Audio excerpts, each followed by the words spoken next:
गर्मी में ससुराल की छोटी बहू और बड़ी बहू। सुबह के 7 बज रहे हैं और किचन में खाना बनाती हुई सौम्या अपने आप से कहती है, उफ, आज तो किचन में सांस लेना भी मुश्किल हो रहा है। इतनी ज्यादा गर्मी है कि लग रहा है जैसे आग बरस रही हो।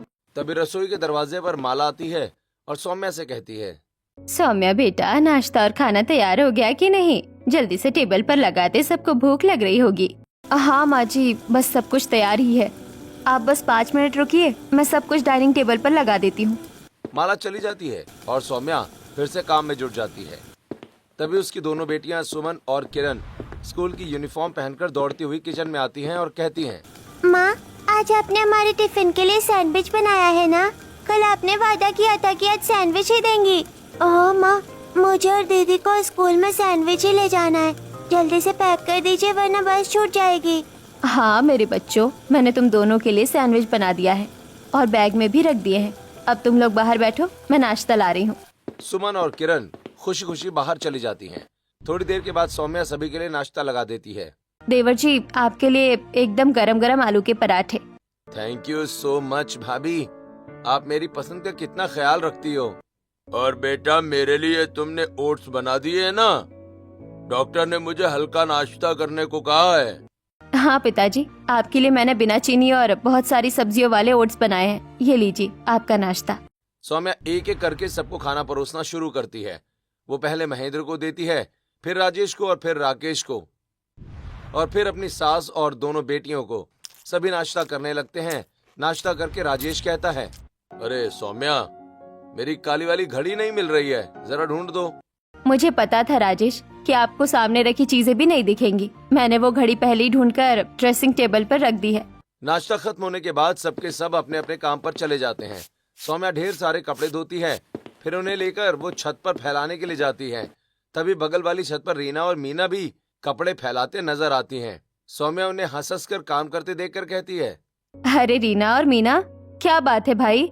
आज तो तुम दोनों देवरानी जेठानी के बीच बहुत बातें हो रही है। अरे सौम्या दीदी, हम दोनों साथ में कपड़े धोते हैं, सुखाते हैं और हंसी मजाक करते हैं। इससे काम का बोझ नहीं लगता और समय कट जाता है। हाँ सौम्या, मेरी देवरानी मुझे इतना सपोर्ट करती है कि मुझे घर का काम कभी काम लगता ही नहीं है। ये तो बहुत अच्छी बात है। तुम दोनों का तालमेल देखकर बहुत खुशी होती है। पर तुम आजकल बाहर बिल्कुल नहीं दिखती, क्या बात है? बहुत ज्यादा व्यस्त रहने लगी हो। क्या बताऊं रीना, घर का इतना सारा काम होता है कि मुझे बाहर कदम रखने का भी मौका नहीं मिलता। थोड़ी देर के बाद सौम्या कपड़े सुखाकर नीचे आती है और अपने कमरे में जाकर आराम करती है। शाम को वो सब्जी लेने बाजार जाती है। वहाँ फिर से उसे रीना और मीना मिल जाती हैं। रीना और मीना सौम्या से बातें करने लगते हैं। अरे सौम्या, आप भी सब्जी लेने आई है? हम दोनों मशरूम ढूंढ रहे थे पर आज कहीं मिल ही नहीं रहा। दरअसल मेरी जेठानी जी को आज मशरूम खाने का मन था, इसलिए हम दोनों बाजार के चक्कर काट रहे हैं। मेरी देवरानी मेरा बहुत ख्याल रखती है और मैं भी कभी इसे अकेले काम नहीं करने देती। आप भी तो सारे दिन अकेले काम में लगी रहती हो। मेरी मानो तो आप भी जल्दी से एक देवरानी ले आइए, आपको भी आराम मिलेगा। हाँ, मैं भी यही सोच रही हूँ। अकेले काम करते करते अब थकान होने लगी है। काश कोई मदद करने वाला आ जाए तो मेरे भी हाथ बढ़ जाए कामों में। तभी सौम्या का फोन बजता है। उसकी सास का फोन है। वो तुरंत फोन उठाती है। तब माला कहती है, सौम्या कहाँ है? तू जल्दी घर आ, बहुत जरूरी काम है। पंडित जी घर आए हुए हैं। जी माँ जी। सौम्या जल्दी से घर पहुँचती है। हॉल में पंडित जी सोफे पर बैठे हैं और उनके सामने कई सारी फोटोज फैली हुई हैं। माला सौम्या से कहती है, देख बहू, पंडित जी ये फोटो लाए हैं। ये लड़की हमारे राकेश के लिए बहुत अच्छी रहेगी। इसका नाम सेजल है। लड़की तो बहुत सुंदर है माँ जी। लड़की पढ़ी लिखी और संस्कारी लग रही है। पंडित जी, परिवार कैसा है इनका? भाई, परिवार बहुत अच्छा है बेटी। लड़की इकलौती है और बहुत लाड प्यार में पली है। कल का दिन शुभ है, आप लोग जाकर देख आइए। अगले दिन पूरा परिवार सेजल को देखने उसके घर जाता है। सेजल एक सुंदर नीले रंग का सूट पहनकर हाथ में चाय की ट्रे लेकर आती है। उसे देखकर माला कहती है, सेजल बेटा, अपने बारे में कुछ बताओ। तुम्हें घर के काम और खाना बनाना तो पसंद है ना? जी आंटी, मैं पढ़ाई कर रही थी तो मुझे बहुत ज्यादा खाना बनाना तो नहीं आता, लेकिन मैं सब सीख लूंगी। बहुत अच्छी बात है बेटा, हमें तुम्हारी सादगी बहुत पसंद आई। राकेश, तुम्हें कुछ पूछना है? अरे नहीं पिताजी, मुझे रिश्ता मंजूर है। सेजल बहुत प्यारी है। इस तरह राकेश और सेजल का रिश्ता पक्का हो जाता है और 2 महीने के अंदर शादी की तारीख निकल आती है। इधर सेजल के घर में उसकी माँ रसोई में खाना बना रही हैं, तभी सेजल वहाँ आती है और कहती है, माँ खाना बनाया नहीं, मुझे बहुत भूख लग रही है, जल्दी करो। अरे बेटा बना तो रही हूँ, वैसे भी किचन में इतनी गर्मी है कि यहाँ खड़े रहना मुश्किल हो रहा है। सेजल मैं कह रही थी तू मेरी थोड़ी मदद करवा ले तो खाना जल्दी बन जाएगा। नहीं माँ, मुझसे नहीं होगा इस गर्मी में रसोई में काम, आप ही बना लो, तब तक मैं अपने कमरे में वेट करती हूँ। बेटा अब तो तेरी शादी भी नजदीक है, अगर अब भी रसोई का काम करना नहीं सीखोगी तो ससुराल में क्या करेगी। माँ आपको तो पता है ना कि मुझे एसी में रहना पसंद है, मैं इस तपती गर्मी में किचन में काम बिल्कुल नहीं कर सकती। अरे बेटा हर औरत को शादी के बाद किचन संभालना पड़ता है। माँ मैं वहाँ सब देख लूंगी, अभी तो आप बना रही हो ना, प्लीज मुझे जाने दो, मुझे अपना सीरियल देखना है। ऐसा कहकर सेजल वहाँ से चली जाती है। सेजल की माँ अपना सिर पकड़ लेती है। समय तेजी से बीतता है और शादी का दिन आ जाता है। बहुत धूमधाम से शादी होती है और सेजल दुल्हन बनकर सौम्या के घर आती है। गृह प्रवेश के बाद सेजल अपने कमरे में जाती है। वो गर्मी से परेशान है, जल्दी से वॉशरूम में जाकर चेंज करके आती है और पलंग पर बैठी है। तब राकेश उसे पानी देते हुए कहता है, सेजल थक गई होगी ना, ये लो पानी पियो, अब ये तुम्हारा ही घर है। राकेश मुझे तो गर्मी बिल्कुल बर्दाश्त नहीं है, शुक्र है इस कमरे में एसी लगा हुआ है, वरना मेरा दम घुट जाता। बातें करने के बाद दोनों सो जाते हैं। अगले दिन सुबह माला सेजल के कमरे में आती है। सेजल अभी अभी सोकर उठी है और तैयार हो रही है। माला सेजल से कहती है, सेजल बेटा आज तेरी पहली रसोई है, तुझे सबके लिए अच्छा खाना बनाना है। मुझे और तेरे ससुर जी को सूजी का हलवा पसंद है और राकेश को छोले भटूरे और सुमन किरण को आज खीर खानी है। बाकी तू अपनी पसंद की कुछ चीजें भी बना लेना। जी माँ जी, बाप रे इतनी सारी फरमाइशें, मैं इतनी गर्मी में ये सब कैसे बनाऊंगी। माँ ने सही कहा था कि किचन की आदत डाल लूं। तभी सौम्या कमरे के बाहर खड़ी सेजल का चेहरा देखती है। वो मुस्कुराते हुए अंदर आती है और कहती है, क्या सोच रही हो सेजल, यही ना कि अकेले इतना सब कुछ कैसे बनाओगी।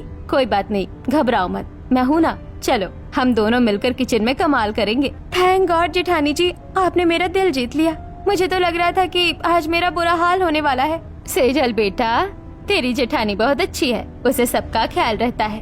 तेरी पहली रसोई की तैयारी उसने सुबह उठकर ही कर ली है। ये सुनकर सेजल खुश हो जाती है।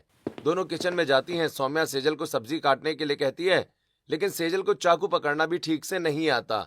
ये देखकर सौम्या सिखाते हुए कहती है, सेजल क्या तुमने घर पर कभी सब्जी नहीं काटी? ये देखो हाथ बचाकर ऐसे काटते हैं। नहीं दीदी, मम्मी कभी मुझे किचन में घुसने ही नहीं देती थी, वो कहती थी कि तू आराम कर। कोई बात नहीं, मैं तुम्हें सब सिखा दूंगी, धीरे धीरे तुम भी एक्सपर्ट बन जाओगी। मैं भटूरे तलती हूँ, तुम हलवा चलाओ। सौम्या ने सारा भारी काम खुद किया है और सेजल से सिर्फ छोटी मोटी मदद ली है। फिर दोनों ने मिलकर डाइनिंग टेबल पर खाना लगाया। सभी लोगों ने खाना खाया। खाना बहुत स्वादिष्ट बना था।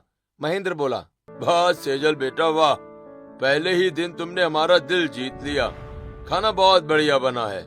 हाँ बेटा, और ये खीर तो लाजवाब बनी है। चाची मुझे थोड़ा और पनीर दो ना, आपने बहुत अच्छा बनाया है, मेरी मम्मी भी बिल्कुल ऐसा ही बनाती है। हाँ बेटा, वैसे आपकी मम्मी ने ही मुझे पनीर बनाना सिखाया है। खाना खाने के बाद सभी लोग सेजल को नेक देते हैं और अपने अपने काम पर चले जाते हैं। सेजल खुश हो जाती है। अगले दिन सुबह सौम्या जल्दी उठकर किचन में काम शुरू कर देती है। बहुत देर हो जाती है पर सेजल बाहर नहीं आती। नाश्ता बनाने के बाद सौम्या हॉल में आती है और अपनी सास से कहती है, माँ जी सेजल अभी तक उठी नहीं क्या? धूप काफी तेज हो गई है, मैं सोच रही थी कि वो आ जाती तो साथ में नाश्ता लगा लेते। अभी तक तो नहीं आई, तो जाओ उसे जगा दे, शायद नई जगह है इसलिए नींद नहीं खुली होगी। सौम्या सेजल के कमरे में जाती है और उसे जगाती है। सेजल आलस से उठकर बैठती है और कहती है, अरे दीदी आज मेरी नींद ही नहीं खुली, मुझे तो पता ही नहीं चला कि सुबह कब हो गई। कोई बात नहीं सेजल, तुम तैयार होकर जल्दी आ जाओ, खाना लगभग बन गया है, बस अब टेबल पर लगाना है। ऐसा कहकर सौम्या चली जाती है। सेजल धीरे धीरे तैयार होकर आती है और सौम्या के साथ डाइनिंग टेबल पर खाना लगवाती है। सभी बैठकर खाना खाते हैं और अपने अपने काम में लग जाते हैं। ऐसे ही दिन बीत रहे होते हैं। सौम्या सेजल के आने के बाद भी घर की सारी जिम्मेदारियां निभा रही थी, साथ ही वो सेजल को काम करना भी सिखा रही थी। एक दिन सौम्या किचन में खाना बनाते हुए सेजल से कहती है, सेजल आज सब्जी तुम बना लो, तब तक मैं बाकी का काम कर लेती हूँ। ठीक है दीदी।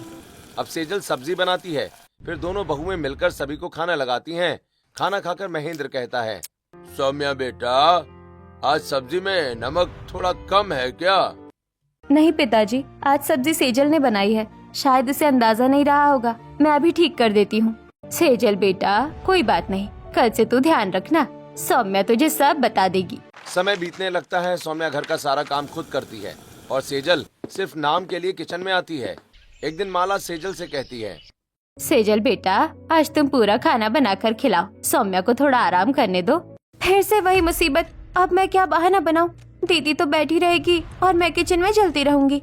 सेजल को परेशान देखकर सौम्या कहती है, चिंता मत करो सेजल, मैं तुम्हारे पास ही खड़ी रहूंगी और तुम्हें बताती रहूंगी। चलो आज पूड़ियाँ बनाते हैं। दोनों किचन में जाती हैं। सौम्या उसे तेल गरम करना, पूड़ियाँ बेलना और दाल में तड़का लगाना सिखाती है और मन ही मन सोचती है, अच्छा है सेजल काम सीख जाएगी तो मुझे भी कल से थोड़ा आराम मिलेगा। लेकिन तभी सेजल मन ही मन सोचती है, हे भगवान, इतनी गर्मी में काम करना तो किसी बहुत बड़ी सजा जैसा है। मुझे कुछ भी करके कुछ ऐसा करना होगा कि मेरी जेठानी काम करे और मुझे काम न करना पड़े। धीरे धीरे समय बीतता है, लेकिन सेजल के आने से सौम्या का काम कम नहीं होता। एक दिन सौम्या सुबह उठकर बागीचे की सफाई कर रही थी और उसके बाद उसने पूरे घर का झाड़ू पोछा भी किया। तभी गर्मी की वजह से अचानक उसके सिर में तेज दर्द होने लगा। पसीने से भीगी हुई सौम्या हॉल में सोफे पर आकर बैठ गई। उसके सास ससुर पहले से ही हॉल में मौजूद थे। माला सौम्या को देखकर कहती है, सौम्या क्या हुआ बेटा, तेरा चेहरा इतना लाल क्यों पड़ गया है? कुछ नहीं माँ जी, बस थोड़ा चक्कर जैसा आ रहा है।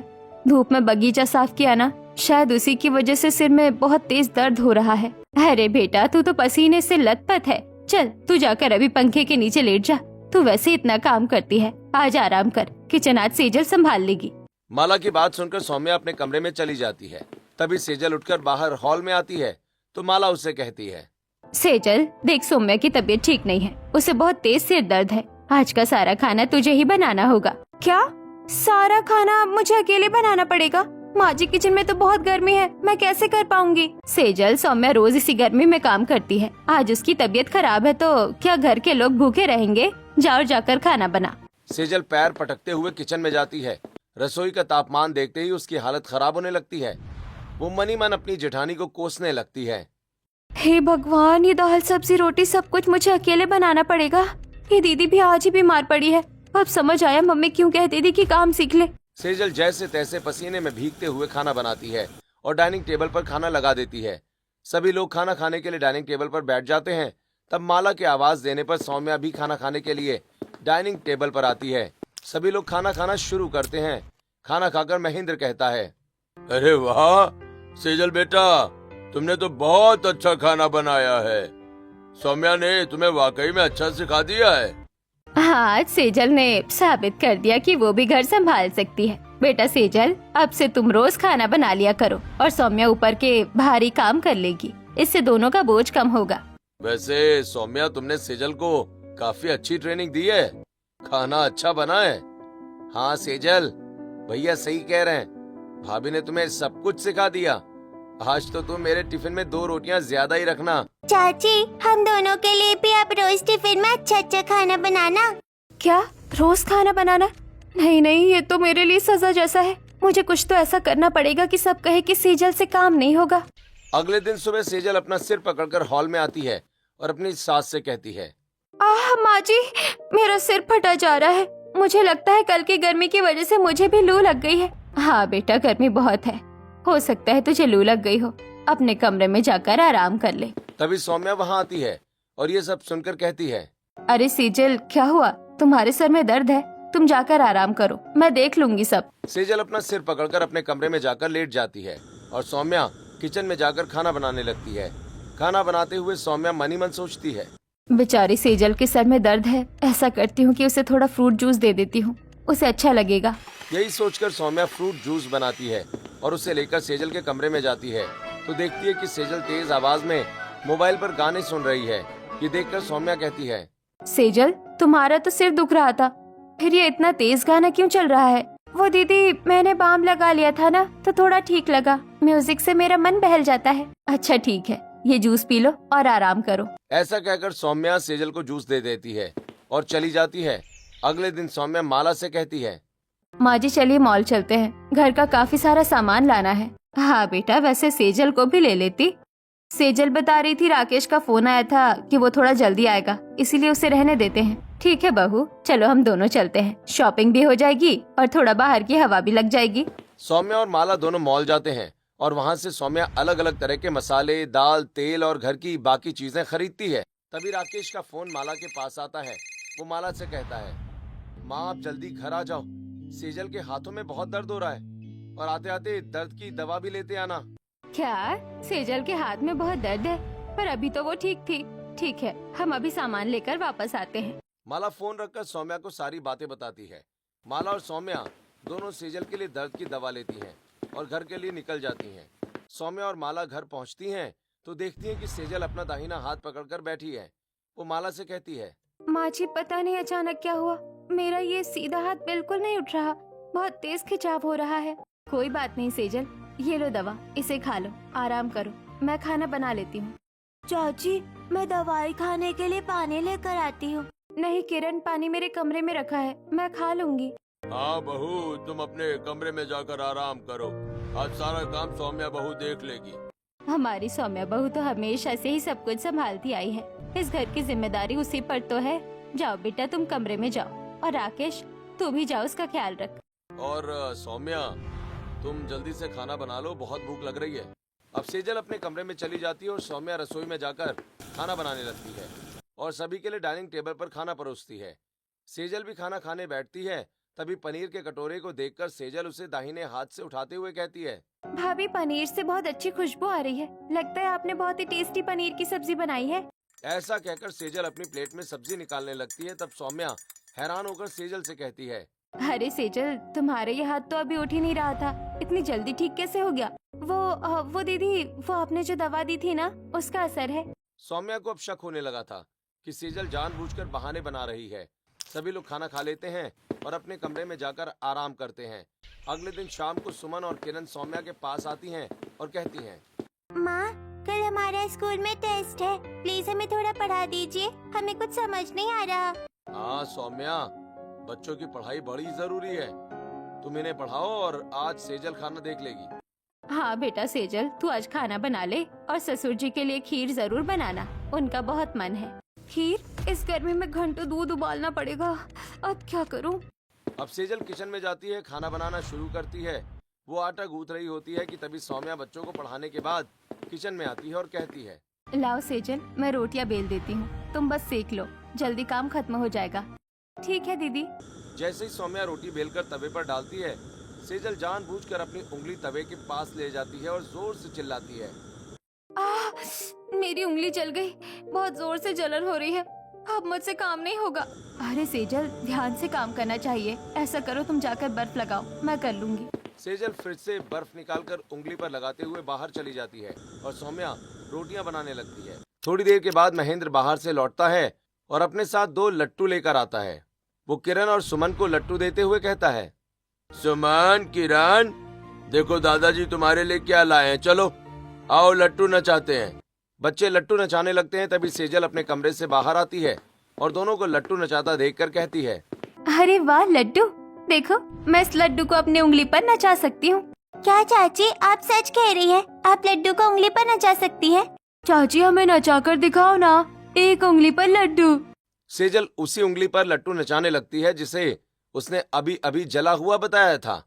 तभी सौम्या वहाँ आ जाती है और सेजल को उंगली पर लट्टू नचाता देख कहती है, अरे सेजल, अभी तो तुम्हारी ये उंगली जली थी और अब तुम इस पर लड्डू नचा रही हो।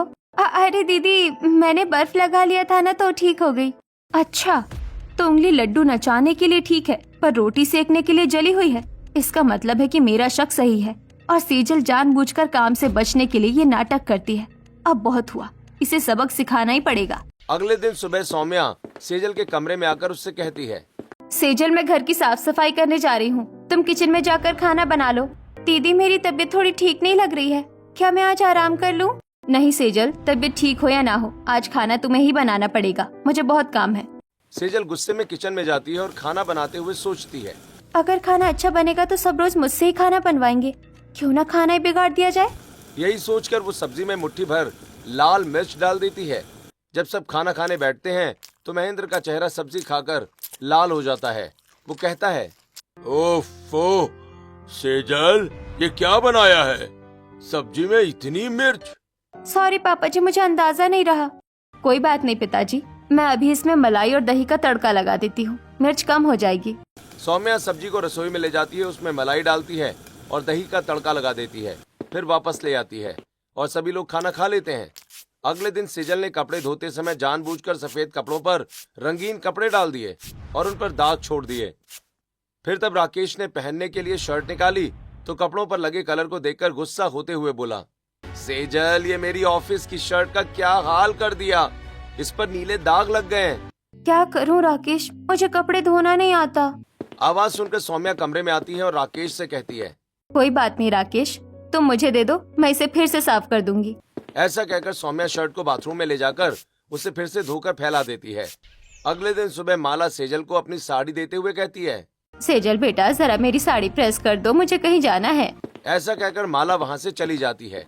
सेजल साड़ी को प्रेस करते हुए जानबूझकर जला देती है और फिर हॉल में अपनी सास के पास आकर साड़ी देते हुए कहती है, माफ कीजिएगा माँ जी, लेकिन मुझे प्रेस करना अच्छी तरह नहीं आता, इसलिए साड़ी जल गई। हे भगवान, इस लड़की से कोई भी काम अच्छे से नहीं होता ना। आज के बाद तू ही घर के काम किया कर, इससे तो कुछ ठीक तरह नहीं होता, खाना भी बिगाड़ देती है और बाकी काम भी। सौम्या सब समझ रही थी कि सेजल जानबूझकर काम बिगाड़ रही है ताकि सारा बोझ वापस सौम्या पर आ जाए। तभी पड़ोसन रीना और मीना घर आती हैं। रीना सौम्या से कहती है, सौम्या, हम सब बहुओं ने मिलकर अपने लिए किटी पार्टी रखी है, तुम भी चलो हमारे साथ। नहीं रीना, घर का बहुत काम है, मुझे रुकना पड़ेगा, तुम लोग जाओ। दीदी आप घर देखिए, मैं चली जाती हूँ, वैसे भी मैं घर में बोर हो रही हूँ। सेजल तैयार होकर पार्टी में चली जाती है और सौम्या घर का सारा काम अकेले करती है। सौम्या को बहुत बुरा लगता है कि उसकी देवरानी इतनी स्वार्थी है। वो मन ही मन सोचती है, अब पानी सिर से ऊपर जा रहा है। सेजल को ये एहसास कराना जरूरी है कि परिवार एक टीम की तरह होता है, बोझ नहीं। शाम को राजेश और राकेश ऑफिस से वापस आ जाते हैं। राकेश सभी लोगों से कहता है, माँ, एक बहुत बड़ी खुशखबरी है। मेरे बॉस जो बहुत बड़े खाने के शौकीन हैं, वो प्रमोशन की बात कर रहे हैं। मैंने उन्हें कल दोपहर के खाने पर बुलाया है। अगर उन्हें खाना पसंद आया तो मेरा प्रमोशन पक्का, समझिए। ये तो बहुत अच्छी खबर है, उनके स्वागत में कमी नहीं रहनी चाहिए। उनके साथ हमारे ऑफिस का बाकी स्टाफ भी आएगा, लगभग 15 लोग हो जाएंगे। सेजल, तुम सबके लिए खाना बना लोगी ना? 15 लोगों का खाना और मैं? हाँ, क्यों नहीं। सेजल बहुत अच्छा खाना बनाती है, मैं मदद करूँगी ना, हम दोनों मिलकर सब संभाल लेंगे। हाँ दीदी, अगर आप साथ हो तो मैं बना लूंगी, वरना 15 लोगों का खाना मेरे बस का नहीं है। सौम्या मनी मन मुस्कुराती है और अपने आप से कहती है, कल तुम्हें समझ में आएगा सेजल कि अकेले काम करना क्या होता है। अगले दिन सौम्या अपना पेट पकड़कर हॉल में आ जाती है और अपनी सास से कहती है, आहो, उफ, माँ जी, मेरा पेट बहुत दुख रहा है, मुझे बहुत तेज चक्कर आ रहे हैं और ऐसा लग रहा है जैसे अभी उल्टी हो जाएगी। अरे सौम्या, तुझे अचानक क्या हो गया? माँ जी, मेरे कमरे का एसी बंद हो गया था, रात भर गर्मी की वजह से सो नहीं पाई और अब पेट में भी बहुत तेज दर्द हो रहा है, मुझसे तो खड़ा भी नहीं हुआ जा रहा। ये सब सुनकर सेजल कहती है, दीदी आप ऐसे कैसे बीमार पड़ सकती हैं? आपने तो कहा था कि आप मेरी मदद करेंगी, अब मैं अकेले 15 लोगों का खाना कैसे बनाऊंगी? क्या करूं सेजल, बीमारी बताकर थोड़ी आती है। माँ जी मुझे माफ करना, पर आज मैं रसोई में कदम भी नहीं रख पाऊंगी। कोई बात नहीं बेटा सौम्या, तू जाकर आराम कर, सेहत पहले है ना। सेजल, अब ये तुम्हारी जिम्मेदारी है, तुम्हें ही खाना बनाना पड़ेगा। हाँ सेजल, हिम्मत करो, मेरे प्रमोशन का सवाल है यार। अगर आज खाना अच्छा नहीं बना तो मेरी इज्जत तो मिट्टी में मिल जाएगी। हे भगवान, ये क्या मुसीबत है, अब मुझे इस तपती गर्मी में अकेले ही मरना पड़ेगा।